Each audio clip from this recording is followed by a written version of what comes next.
கருமையானவர்களே, கர்த்தர் நல்லவர். இந்த காலை நேரத்தில் உங்களோடு கூட பேசுகிற இந்த நல்ல வார்த்தைக்காய் என் கர்த்தரை துதிக்கிறேன். விசேஷமாய் இந்த நல்ல நாளிலும் கூட தேவனாகிய கர்த்தர் உங்களுக்கும் எனக்கும் பேசுகிற அன்புள்ள வார்த்தைகளை கேட்டு நம்முடைய நாமத்தை மகிமைப்படுத்தும் போது தேவன் மகிமையான காரியங்களை நம்முடைய வாழ்க்கையிலே செய்து முடிப்பார். சரி, விசேஷமாய் ஒவ்வொரு நாளும் ஒவ்வொரு தலைப்பில் ஒவ்வொரு வார்த்தையை நாம் கவனித்து வருகிறோம். இந்த நாளில் கூட இந்த டிசம்பர் மாதம், இந்த வருடத்தின் கடைசி மாதத்தில் கர்த்தருடைய காரியங்களையும் பார்த்து வருகிறோம். ஸோ விசேஷமாக இந்த யோவான் எழுதின 3ஆம் நிருபத்தில் ஒரு வார்த்தையை மிக அழகாய் இங்கே யோவான் எழுதுகிறார். என்னன்னாக்கா, 3ஆம் நிருபத்தில் முதல் அதிகாரம் இதில் 11வது வசனத்தை நாம் வாசிப்போமே. ஆனால், பிரியமானவனை, நீ தீமையானதை பின்பற்றாமல் நன்மையானதை பின்பற்று.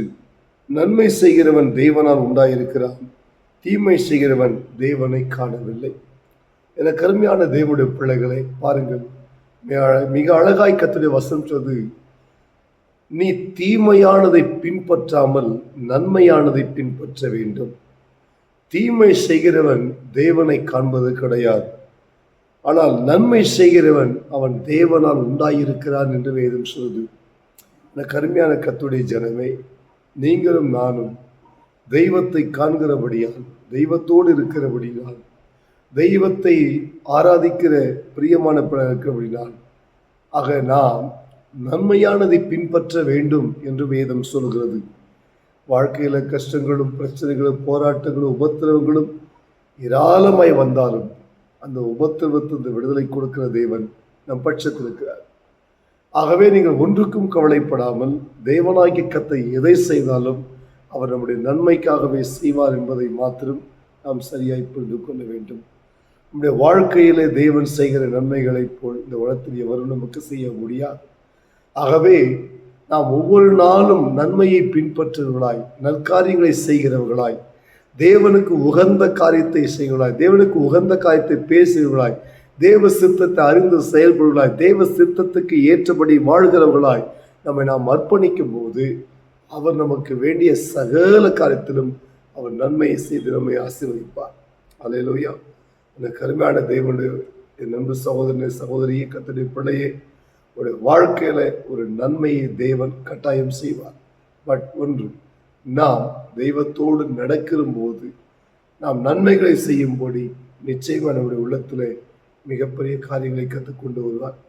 ஆக நாம் நன்மையானதை பின்பற்றி நன்மையாய் செய்யும் போது தேவன் நிச்சயமாக நம்மை ஆஸ்வதிப்பார். ஓகே, நாம் ஜெபிப்போமா? அன்பு பிதாவே, உமக்கு நன்றி செலுத்துகிறோம்.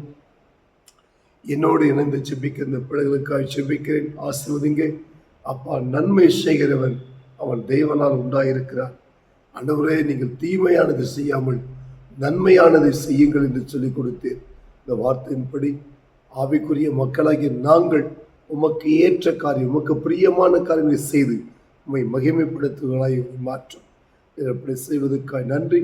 இந்த வார்த்தை கேட்டுக்கொண்டிருக்கிற ஒவ்வொரு பிள்ளைகளும் இயேசுவின் நாமத்தில் ஆசீர்வதிக்கப்பட்டும். அவருடைய குடும்பத்தின் தேவைகளை சந்தியும். கர்ப்பத்தின் கனிக்காய் ஜெபிக்கிற பிள்ளைக்கு கர்ப்பத்தின் கனியை தாரும். என்ன தேவைகளுக்காய் உடைய பிள்ளைகள் ஜெபித்தாலும் அந்த தேவைகளை கர்த்தர் சந்திப்பீராக. அற்புதம் செய்யும், ஆசீர்வதியும். இயேசுவின் நாமத்தில் ஜெபிக்கிறோம் பிதாவே, amen. Thank you. God bless you.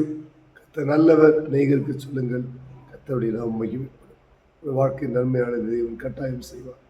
Amen.